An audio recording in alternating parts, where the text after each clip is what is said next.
Hey viewers, it's I, James Klam, the guy on the bike. And today, I left my bike home because I got the sniffles. We're going to go in here to Hauser Wirth.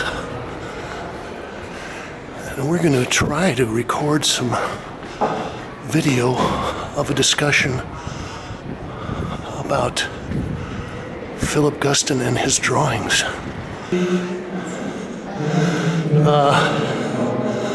Okay, I don't have time to run over and get the title lists or anything, but there's a couple of beautiful Philip Guston paintings. Claude Reich, Attention. Actually, the discussion is organized by this gentleman, Phong Bui. What a show, huh? Yeah, what a show. I'm going to walk around. And, well, he's got some of the great art world critics, pundits, poets. And, well, you know what I'm going to do before we start the show is I'm going to walk around and take a look.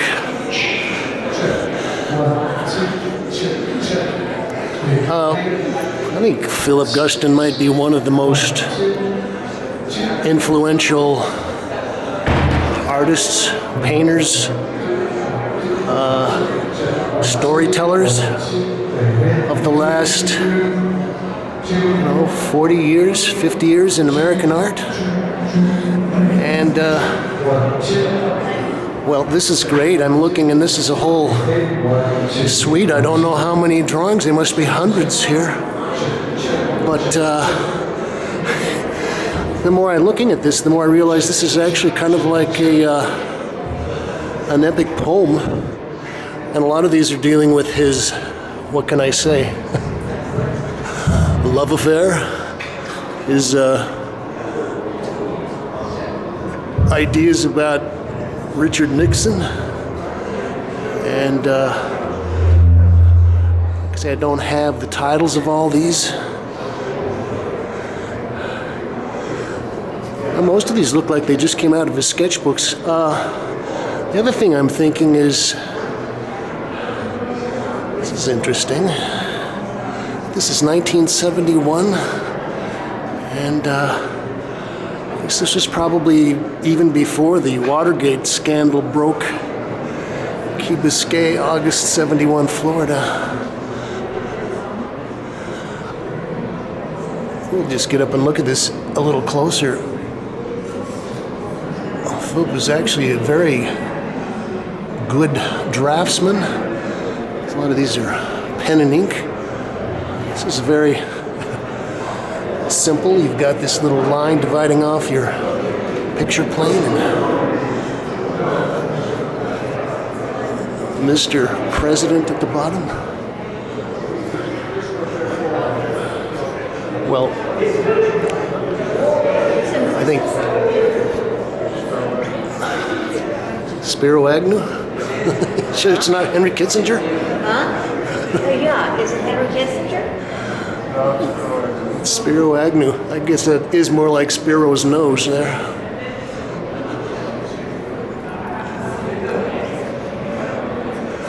Well, I'm sure that people are going to make analogies, comparisons to the latest election of Donald Trump. So that'll be interesting. I hadn't had a chance to get in and see this show yet. I've been down with a cold. I've had family visiting from the West Coast.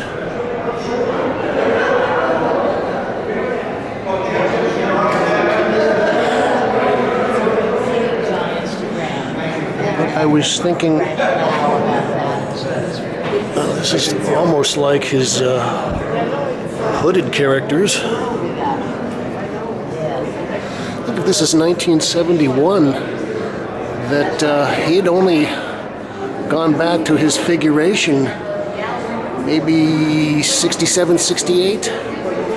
And, well, I was covering, see, here's a piece that was just ripped out of a sketchbook. You can see the dog ears. I was run out, this is a nice one, of a Philip Guston painting show at this gallery maybe 6 months ago, so I've been a little gun shy.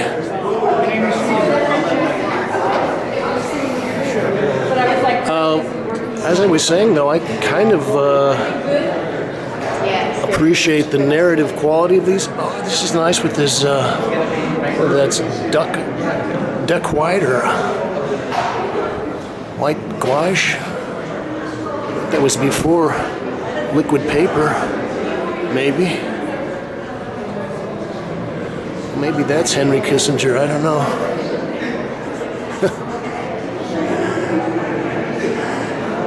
Richard Nixon is a surf Nazi, okay. But you can get a sense of the prolific nature of his practice.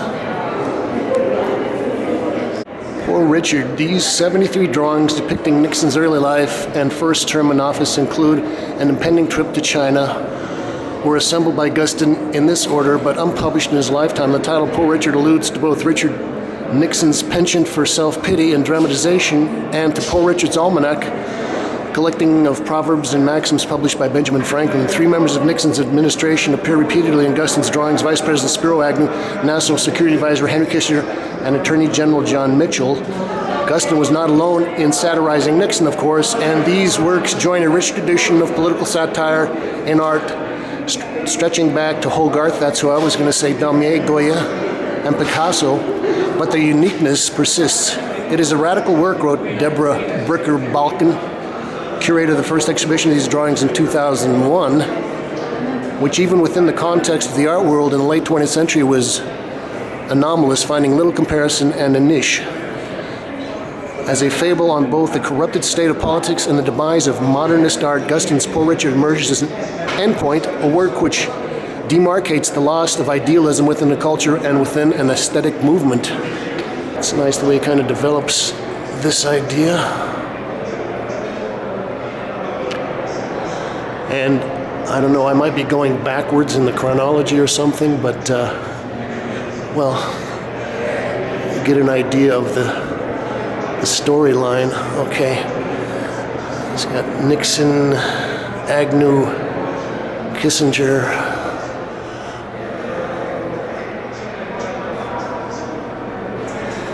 And if you want to stop and look at these a little closer, maybe, I guess you could pause your computer.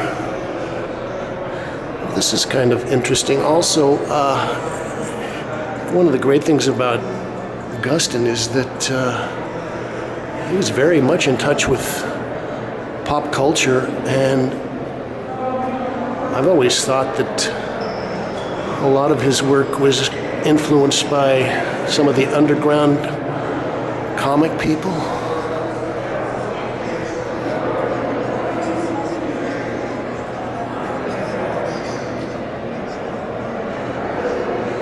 I actually like the ones where he's gotten in there and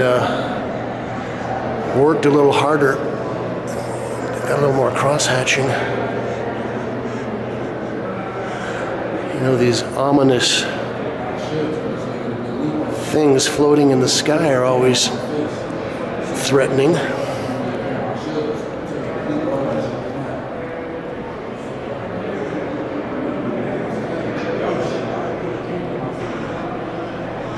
And maybe these could relate to some kind of a literary form, like an epic poem,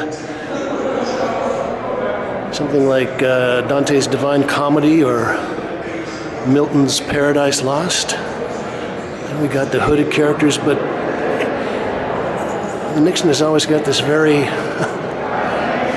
phallic nose. As a matter of fact, I think that might be one of the things that Guston liked about this is it looks like a male genitalia.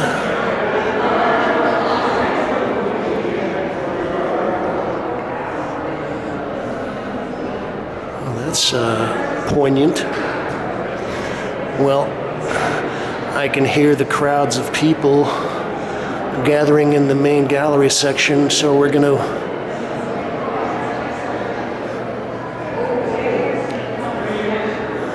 try to keep moving as fast as we can so we don't miss the introductions. Oh, Nixon with his dog Checkers. And I believe that Philip Guston was originally born in Canada. Oh, this is the famous phlebitis painting, maybe. San Clemente, okay. But this is him suffering from phlebitis.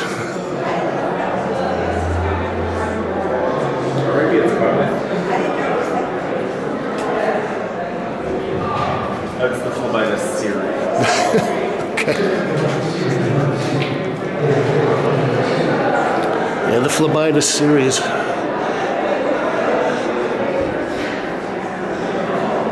Oh, this is a nice one. It's more like graphite on paper, and it's maybe twice as big as the rest.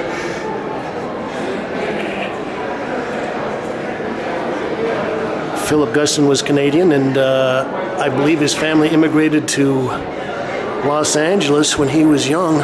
And as I understand it, his father, very scrappy, hard-pressed life, was what I've heard referred to as a rag picker.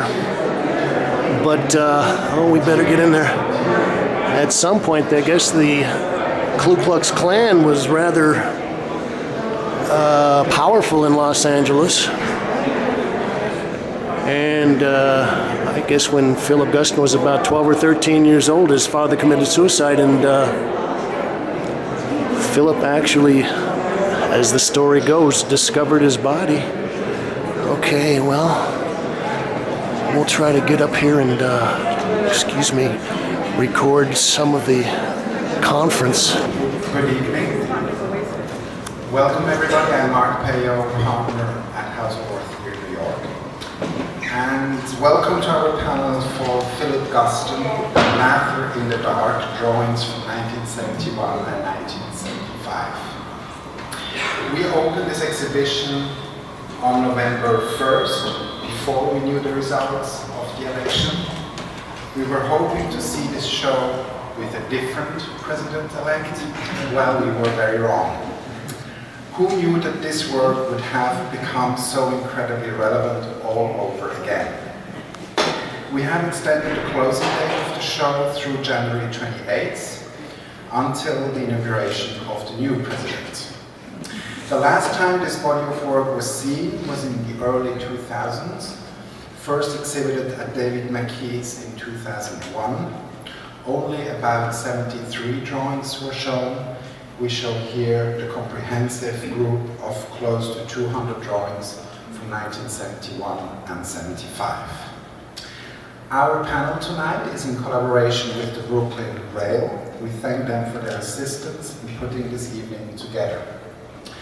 Tonight's panelists are William Corbett, Bob Mankoff, Irving Sandler, Katy Siegel, and Lisa Yuskavage.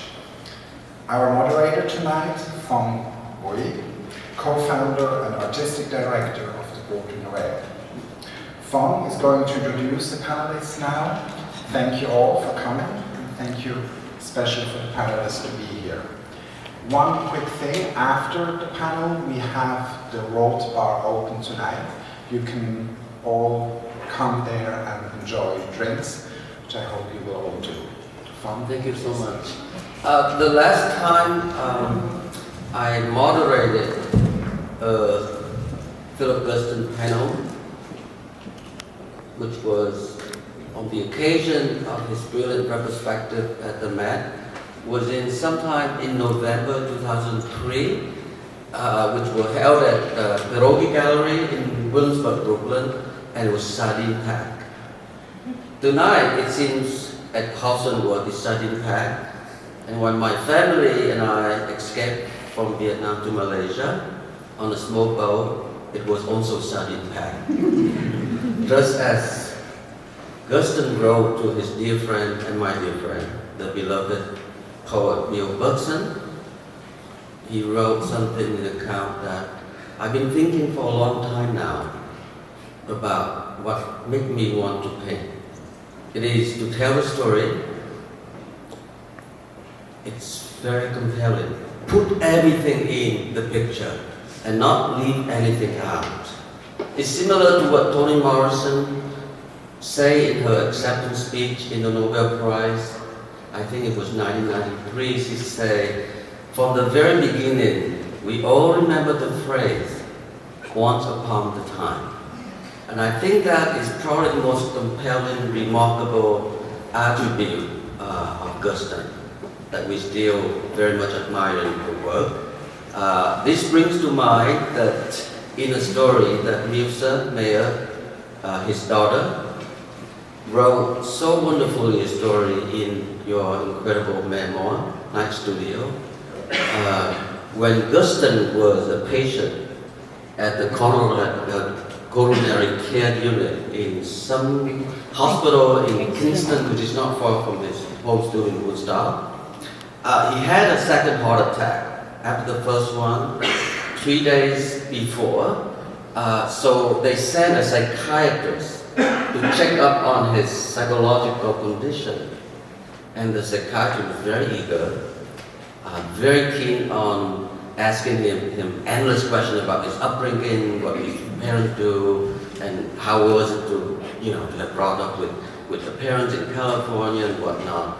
And you can tell that he was extremely bored, but he answered the psychiatrist, what good is it at my advanced age to resurrect all old ghosts?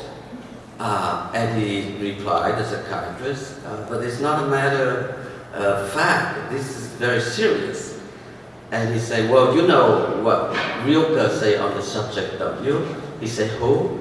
You know, Maria Anna Rilke, the German poet, who say on refusing to enter psychoanalysis, I'm afraid that if my devil leaves me, the angel will take flight as well. And I think that was so touching, and I couldn't help but to think similarly to this beautiful show, must have been in 2004, that Renee McKee had written a small essay. I think the show was called My Mad. I don't know if Renee is here. It was a wonderful essay because it talked similarly in that duality. The world, the event that belong to the world of the mind, such as reading, such as purity, pure thought, the absolute. And the words that belong to the physical, the matter, the clumsiness can be extremely disorganized. And I think she talked about that beautiful painting that we all remember. It was actually featured on that show at the Met. The painting is called Pyramid and Shoes, painted in 1977, where the pyramid represents absolute, pure thought, purity. And on the right is the clumsy old shoes, just as big, the everyday object, and they were on equal footing. Remarkable. And I think that's how we're going to start the panel tonight. In spite of his most disdainful, scornful, withering subject, namely the 37th President of the United States, Richard Nixon. But we won't go to it right immediately because I think it's important to give a sense of who the panelist is very briefly.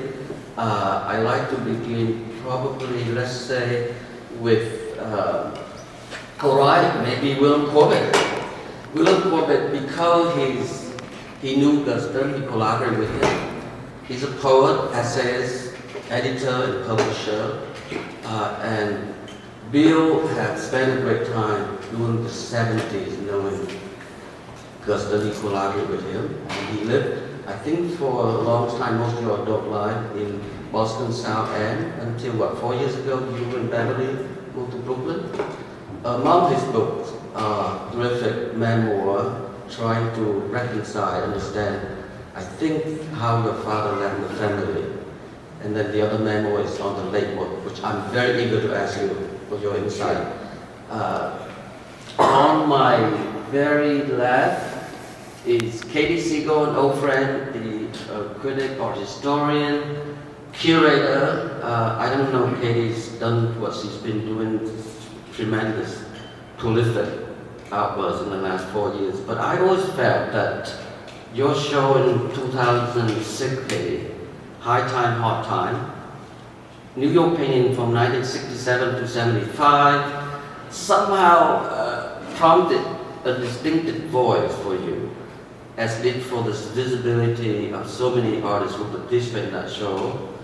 Joe Bear, Lee Lozano, Ron Rorschach, and Jack Whitten in the audience. Hello, Jack. It's so terrific, that show, and I felt that was the beginning of Katy Siegel, I know, and thanking her for that. And she's also a consulting editor at The Rail, and married to Paul Malick, my old friend, who is the editor of Few Notes in the Brooklyn Rail too. It's a family affair. Bob Mankoff is a new friend, the cartoon editor of New Yorker. Bob has created the online cartoon bank, which literally has every single cartoon since the magazine founding. He had left Nixon too. Including Nixon, and he had left his PhD in psychology. I was on the cusp with my PhD. It turned out to be the world's longest cusp. He did it in the late 70s, sometime when I was Yeah, on Labor I have a background. Right. And among his classic Mankoff, if I remember one, I can tell you right now, a couple who's sitting on the table, facing one another, and the man said to his wife, "Look, I can't change. I can't simply change myself. But what I can do is pretend myself to change." It's a better caption. And you can sell the caption? Well, come on, give it to us. What is it? Well, you know, it's like what you said really about Philip Guston, which is the idea Mike, you put everything in and you leave nothing out. In the caption, you take everything out except what's needed. So the guy just says, "Look, I can't change. The very best I can do is pretend to change." Thank you. So shorter, better. Actually, we talk about the difference between cartoons that we do and the Guston cartoons, where the whole point is what you leave out, and here what's so interesting is all the stuff that you put in. Thank you, Bob. And lastly, I say that because Lisa Yuskavage. Oh, Irving, hello. All right, I go to Irving. Irving Sandler. I just got back from New Hampshire. Late last night, party. Irving needs no introduction. But I must admit that having written his second memoir, Swept Up After Art, I would say that this is not mentioned in all the incredible monographs. I've written them for several artists we know, Alex Casford, Perstein, Al Hale, Joe Mitchell. He actually just finished now his first novel. How cool is that? He just written his first novel. But I want to mention a little bit too about his landmarks book, particularly Triumph of American Art, because I clearly remember in the end of the essay on Guston, Irving wrote that, I'm paraphrasing, Irving wrote that among the expressionists, Guston is the most invested in fleeting reveries that are full of fear and nostalgia. Lisa Yuskavage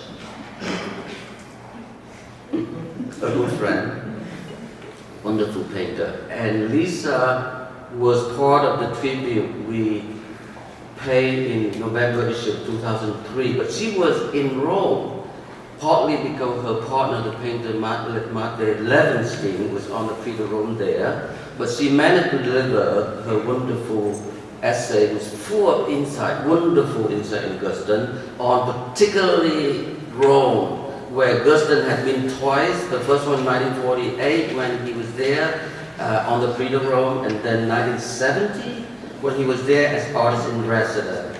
And all the Italian art, I mean, whether Masaccio, the old master, Piero for sure, Luca Signorelli, which is interesting, along with Morandi, along with definitely the curator, early, middle, and late.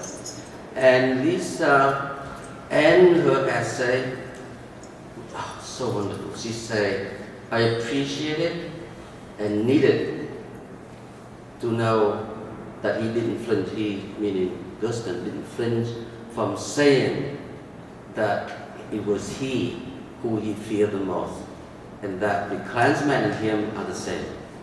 I don't think I say it right. Okay. Cool. Well, let's give an applause to our panelists.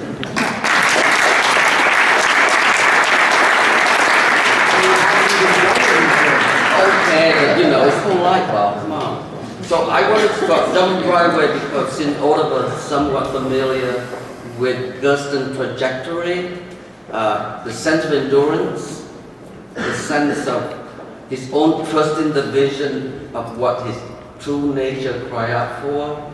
We know that from the very beginning, the 30s, the 40s, that he'd gone through when he was so invested in social political theme. You can even say social realism, but it was infused with his own admiration for old and modern master, where again, I mentioned Piero, Masaccio, Luca Signorelli, and whatnot, and then the curator, there's Guston, and there are others.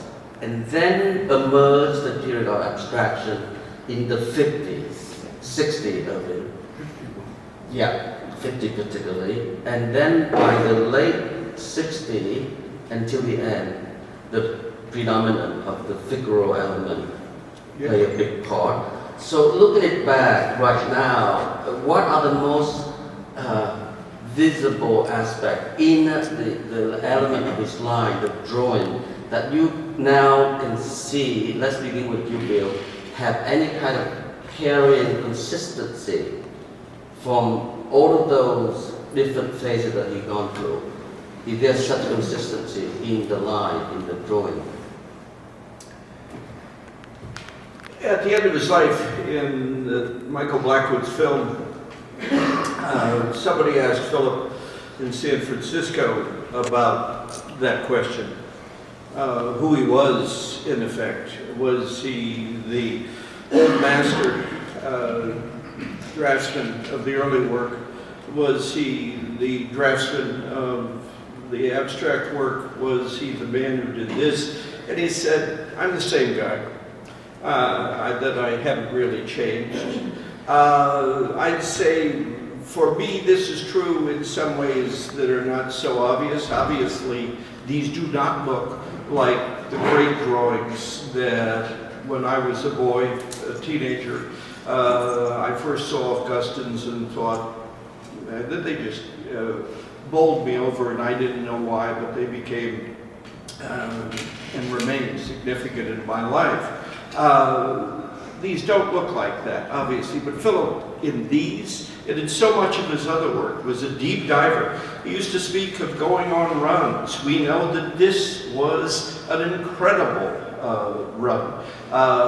Most of these were, except for the Fulvinus series, these were all done in a period of a couple of months. He had that level of concentration. Just before this, he had done the minimal drawings, the one that he reduced to a line, and then he went over into the late work, came back from Italy in 1971, Nixon was on his mind. You have to remember that Philip and Nixon were exact contemporaries. He knew the town of Whittier, and he certainly knew his man, the way Jew will know the anti-Semite that Nixon was.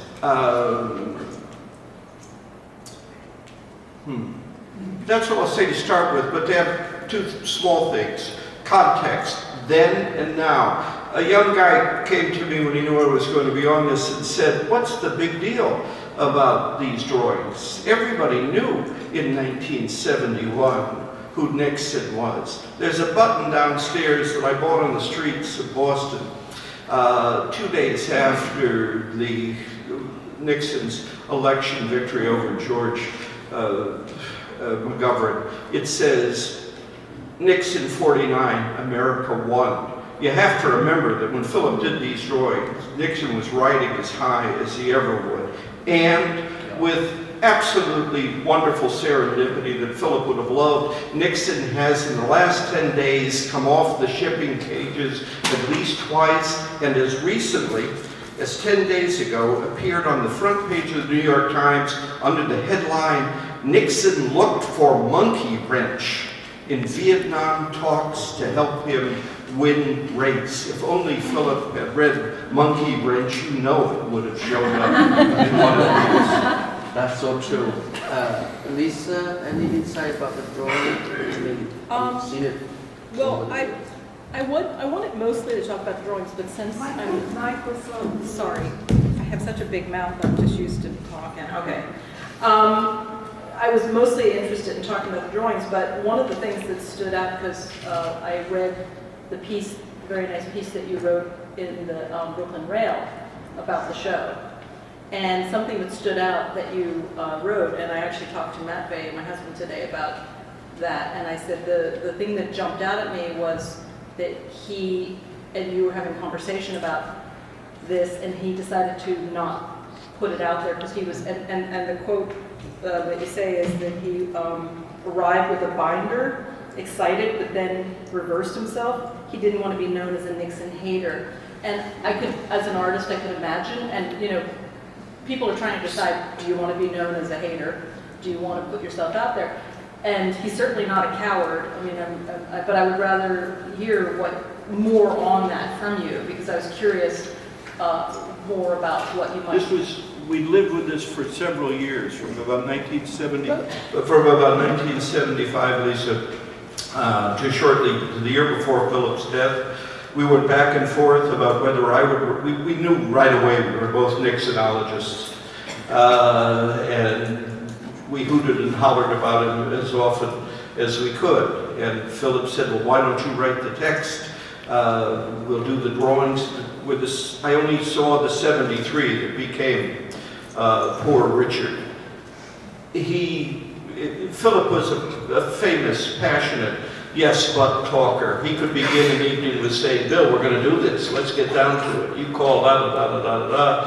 And by 3 a.m. it was, oh, I can't do this, I can't do this. But the context then was post-Watergate, when there were Nixon haters, when you could be identified as that. And he did not want to be seen as that. But equally as important, he did not want these drawings to put in the mind of his critics any deeper, the sense that he was a cartoonist, really, and that the late work was not so vital as I knew it to be, and so we went back and forth and up and down, and finally on his last visit to Boston he said, I'd like the binder back, which meant that one of the great after-dinner events at the Corbett house disappeared.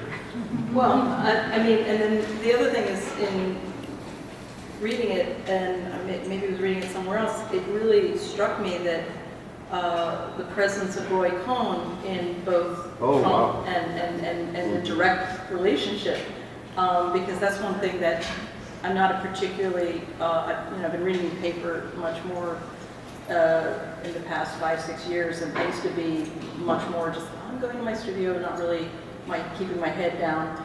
But that name, when it popped up, I was really curious about it, and knowing that that is where certain people have learned a lot of their Oh, he's Trump's amendment. attack. The attackers. But I think that the relation, I mean, I was really startled to realize that he was also part of Nixon's life, and that there is this direct, kind of this boogeyman in a sense.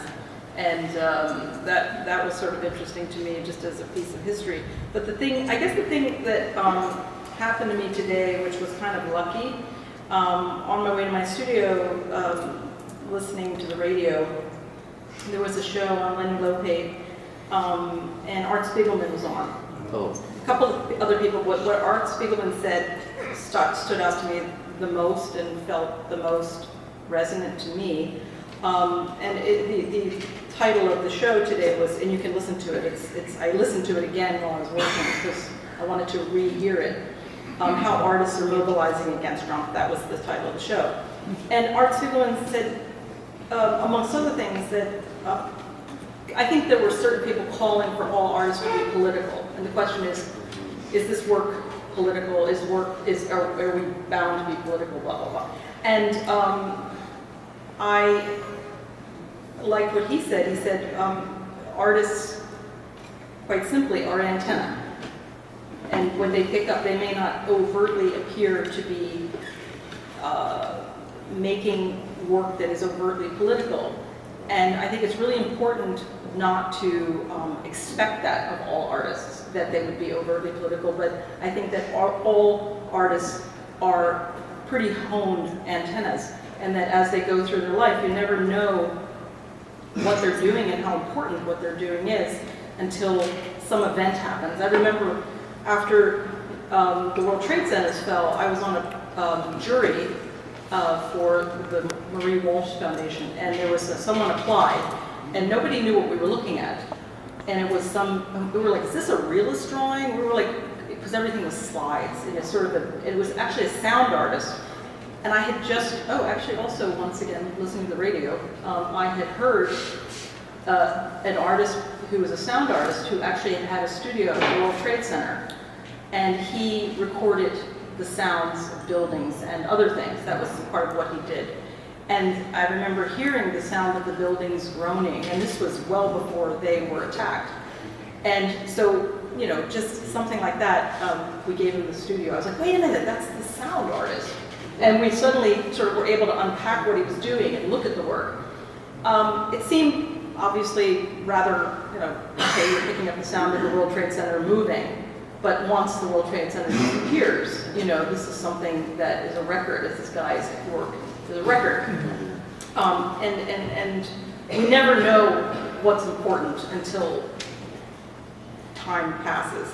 And then my only other comment about the work here is, upon thinking about it, one of the most, to go back to what I had said in the Rail, whatever that was, 2003, a lesson that I learned early in my, after graduate school, I got a little quite lost as an artist, and found my way back to what to do through looking very, very carefully and reading as much as possible about a couple of artists, and one was Philip Guston, and the other was Deanne Arvis. And I don't know if anybody sees a relationship between them, but the relationship that I started to see was how they both looked outside of themselves and saw what are, maybe freaks or enemies or the otherness, and understood that when they use those characters, the Ku Klux Klan, and I would even say Nixon, they never put themselves outside the work, that they were always including themselves, that there was always a sense that if you don't understand that the enemy is within, that it's a quote from Solzhenitsyn that I've used before. He actually, I can't paraphrase it perfectly, but he said, if it was only so simple, if we could just eliminate evil by cutting it out, but it's part of each and every one of us. And I found that to be so profound in Guston, in how the evil, when you see that he's a Jew, changed his name to Guston, And then later in his life, is making these paintings where he's flagellating himself as a Klansman and painting. And it was just so overwhelming to me to say, my God, this is someone who is exposing his deepest hatreds, but also accepting himself as part of that and not pointing the finger. And so in understanding this work, and the reason why I think it's not just cartoons, and why I don't think it's, the reason why I think it's just as valuable and important as any other body of work, and it's an incredible thing to be able to see this, is that I do think that Guston is seeing himself in this character coming and going, like that especially that first drawing where he's lying on his back with the penis and balls, the face, that is an image that he uses often for himself. The lying down, prone, looking up with, there's a painting called Smoking, Eating, and Painting. Yeah, great painting. And there's French fries on his chest and stuff like that. And here you have, him lying as Nixon. Now that's my lead. We can't ever really know, but I rather like that idea that, all the enemies that one might see could be brought in and could not be caricatured, but you bring yourself, it becomes humanizing. I think that's a remarkable observation. I wanted to carry on a little bit because in the great show survey of his drawing, I think it may be the late 80s, 88, that Magdalena Dabowski had put together in her very illuminated essay from the beginning. She mentioned that Guston once told the interviewer, sometime in his 50s, that he actually intended early on in his career that he wanted to become a cartoonist, a comic strip artist, and given you being a practicing cartoonist, Wait, just a cartoonist. No, I didn't say that at all. Wow. Let me just say, cartoon authority. No, I'm just kidding. That's my job. Use the microphone. Microphone. Sorry, Philip Roth. It was interesting. There was an article in the Times and about Guston and the show, and that Philip Roth put together. And Roth said, "Not really a problem. You're going to be sullied anyway." I just want to tell you how hard it is to be a cartoonist, just in case you don't know. You do 10 or 20 ideas every week. Yeah. Okay, if you do 300 in a month, that's not that much. So these drawings are very interesting to me. Philip Guston is very interesting to me because he is not a cartoonist. He has a cartoon form, but he's not a cartoonist, and he doesn't aim to do what a cartoon really does, which make a point that you understand, the point that you get. Now remember, Nixon was certainly excellent fodder for cartoonists throughout his career.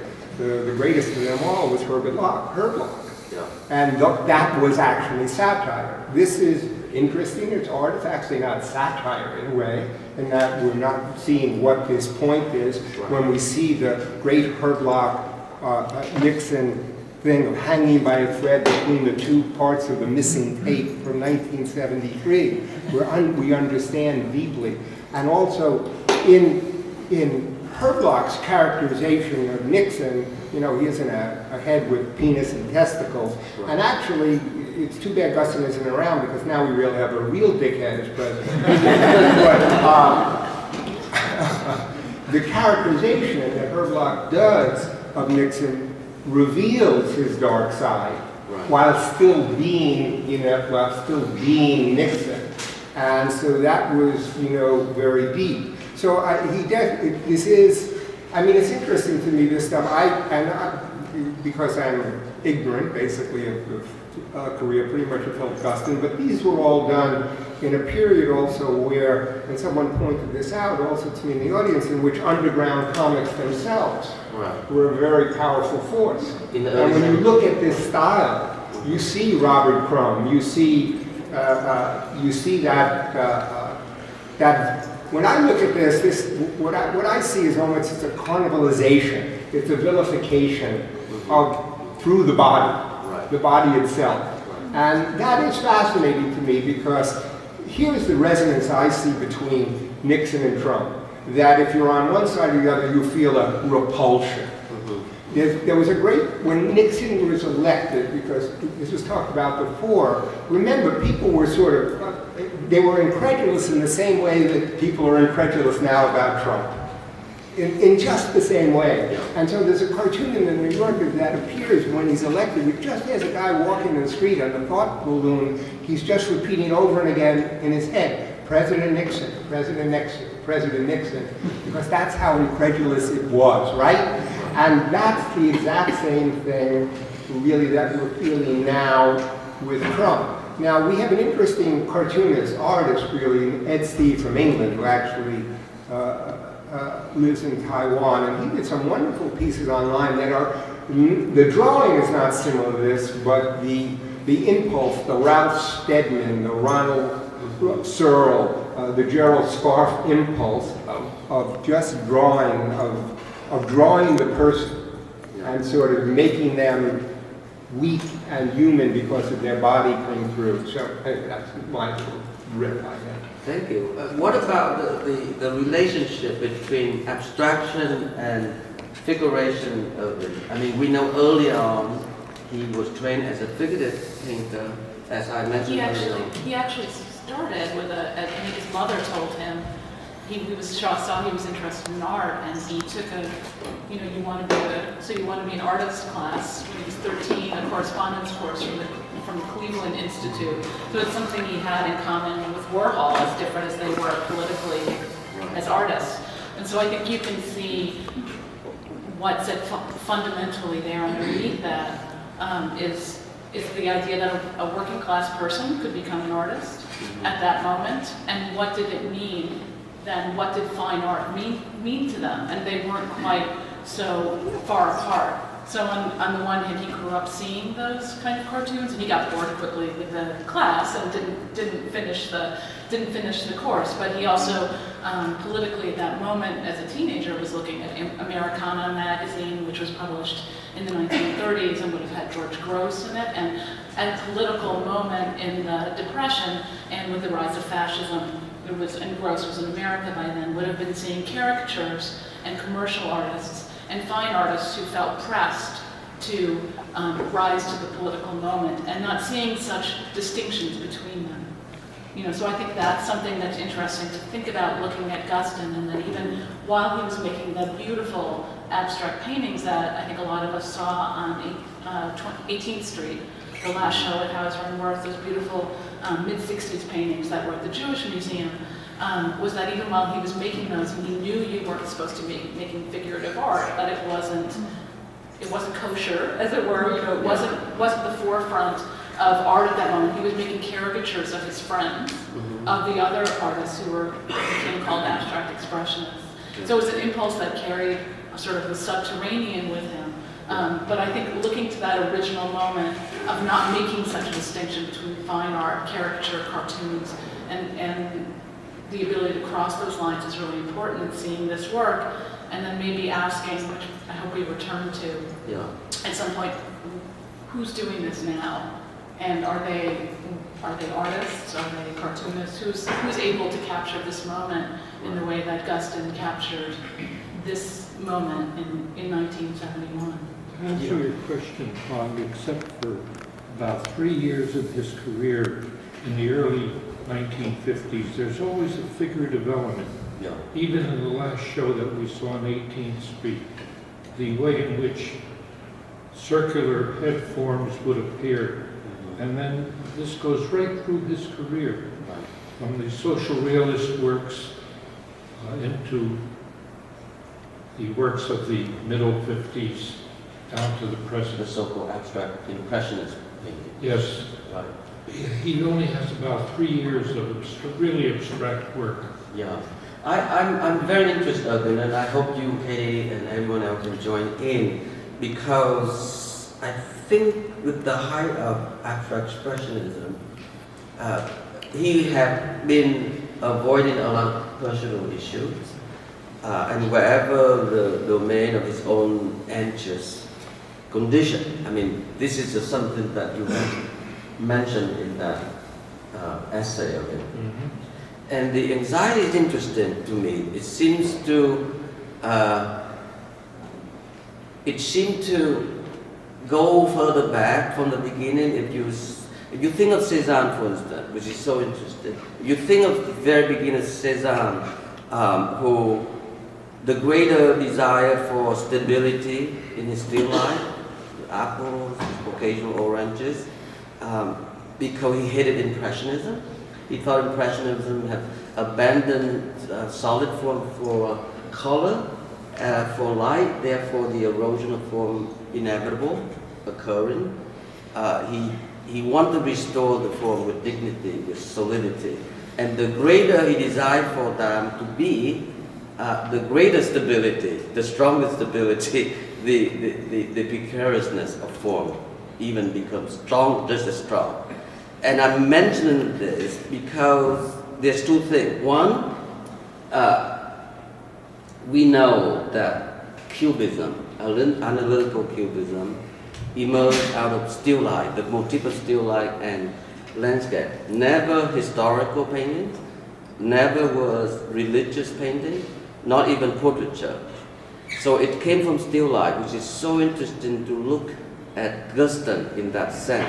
Secondly, we know that Picasso admired Cézanne for the very reason. I can't remember what he exactly said, but he said, it's not what the man is that counts. It's not what the man makes is what counts, what he is. It's what forces us is Cézanne anxiety. That's a Cézanne lesson. So it's very interesting in the issue of anxiety, simply because we know that when Picasso were commissioned, he'd illustrate the incredible philosophical novel, The Unknown Masterpiece. You remember Balzac's wonderful book, story about Fraunhofer, the character, the protagonist, who wanted to bring together the purity of line, which is that of classical tradition, like Anne, or the Raphaelite tradition. It's a book Philip often talked about. Exactly. I wanted to touch that, exactly. And with the two, can I finish, Bill? I know you're very excited. Not as excited as... No, but it's just interesting because he wanted to bring together the period of line, classicism, and that of the exotic beauty and excitement of color, which is romanticism, which is Delacroix. He wanted to do it all, and in the end, he basically destroyed the painting and killed himself. Yeah. We killed himself. Remember that, Yeah. Lisa? My point is, when Cézanne, in the last visit by his dear friend Émile Bernard, sometime in 1904, Cézanne died in 1906, somehow Fraunhofer's name came up. And Cézanne stood up with tears in his eye, and he pounded against his chest, and he said, Fraunhofer, c'est moi, Fraunhofer, c'est moi. So it's interesting in the context of, okay, what is the story here? And why is it framing in the composition of a still life? This is a still life context, and I wanted to explore that further. But let's hear you what to say about anxiety. Well, I'm not sure this is about anxiety, but I have to come back to say something about what Lisa and Bob said. First of all, I think Lisa is absolutely right. These are drawings that embrace the subject. And the painting she may be thinking of, or it's an illustration of what she was thinking of, is the studio where the hooded figure is a painter and he's caught red-handed. There's a red hand there. Bob, I would simply point out that you cannot divorce this from the context of Guston's life as a man from California, coming east, reading the newspaper, looking at television. This is, for one thing, unusual, if not unprecedented in the history of American art. It's a biography. It's not a biography from beginning to middle to end, and he interrupts it when he goes off on this great flight of fancy to China, but it starts over there in Whittier and follows him through. We've got many of the major characters in that. And we often talked about her block, And the difference, Philip thought, of her block was he was being paid to respond to the news, to respond to what was happening every day. Philip knew absolutely that he was responding to some inner prompting. And the big story, one of the big stories of the late work is that he got out of his own way. And what was in his mind was coming out of his head so often, so powerfully, that he would wake up, use his mother in the middle of the night, bring her over there and say, Musa, what am I doing? And that dear woman would look at him, as he said, and say, oh, Philip, I don't know. I don't know what I would have thought being dragged into a room with a bunch of ladies. I want to come in. I think Wait a second. that's a Hold fascinating. on. I haven't had my real. Okay, go ahead. I want to continue this because I'm coming really from left field. Because we all know exactly what Guston did not like about Nixon. But were there any affinities? I asked myself that question. Were there any affinities between Philip and Nixon?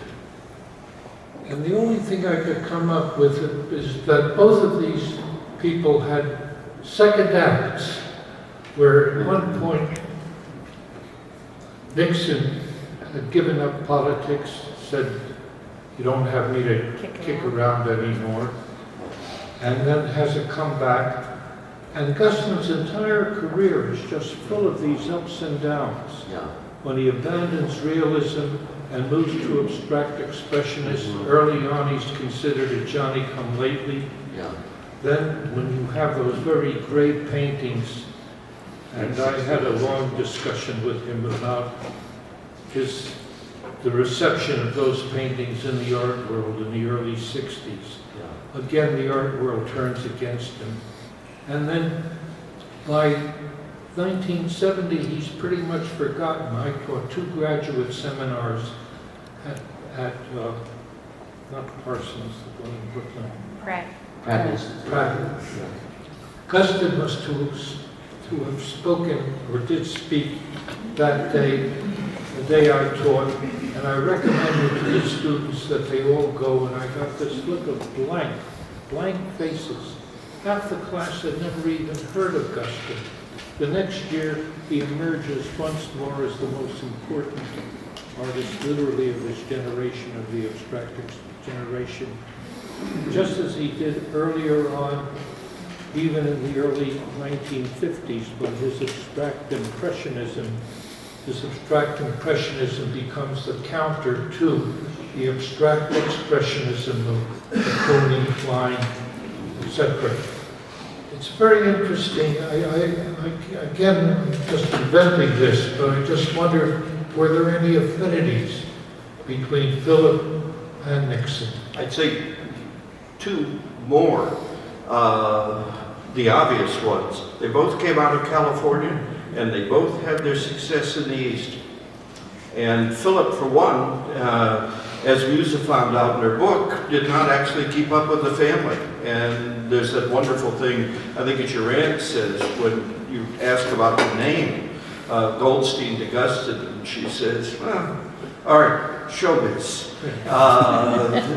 Both of them had come to a bigger stage, and both of them were active in that bigger stage. And both of them, I would argue, were at a crucial time in the country, registering the tumult of that, the turmoil. Guston begins to change, knocked out of his marriage for a brief time in the late 60s. Everything is in upheaval. It's a crucial time in art, too. Absolutely, and a crucial time in art. And it's, one of the first things he said to me about the political art of that time was he remembered sending in something, I don't know what it was, to an anti-Daily show that was mounted in Chicago after the police riot there. And he was saying, why did I do that? Well, I did that because, and another version of it's because I read the papers. It's because I'm paying attention to these things. So I think they were both in the moment. The last thing is, as Nixon was for that up to that point in my life. Nixon, I'm only 74 now, but I remember the Chequers speech, and remember that Kennedy and Johnson, in many ways, did not have the public political life that Nixon did. He was the politician of that time, even through Watergate, and he was the politician after Roosevelt of Philip's life. Right. And that embrace was told. He couldn't have done these if he didn't see some of this in himself. Right. I guess one other thing that strikes me as a really complete outsider to the scene is the parallels between politics and the ideologies that inform politics and the ideologies that inform art. And you see this in this career. You see, oh, it's Cubism, or it's abstract expressionism, or it's a different kind. And people feel so passionately about these things that they become ideologies that inform their whole lives and either make careers or destroy them. To some extent, when we're looking at the politics today, we see this sweeping movement from Obama and the liberalism that was embodied here to Trumpism. And in the same way, people become polarized. One thing I will say about Nixon is he was actually a very intellectual guy compared to most politicians. Very smart, cunning in a lot of ways, and pretty good politician. Not actually that bad a president, liberal by any standard that we have now. He had price controls, he went to China. Obviously, we know all the bad things about him. So when you actually compare Nixon, who was eminently qualified and then disqualified himself, to someone like Trump, who is completely unqualified, that's actually a parallel. I said growing up and being about your age, knowing Nixon, looking at what a debate was. When there was a debate between Nixon and Kennedy, there was an actual debate. People actually could say things. So I'd like to jump in again and point out that Philip was a first-class intellectual. He read everything, he knew everything. And I think that's very important in understanding the man. Yeah, in fact, this body of work include the 71 drawing that was made into a show called Poor Richard. The rest was made in the summer of 1971, the same year that his neighbor, new friend, Philip Roth, had published Our Gang. It's a political satire centering around the character named Tricky Dick. Yes, very interesting. But I'm trying to frame it a little bit differently, that come back to how he dealt with that in the 60s, Katy. I think when Irving talked about the looming emergence of those black form in the middle of the canvas, how did he mediate with minimalism, with conceptual art, and pop art? I think all the three things. Like most of the abstract expressionists, he disliked them. I think, that was felt threatened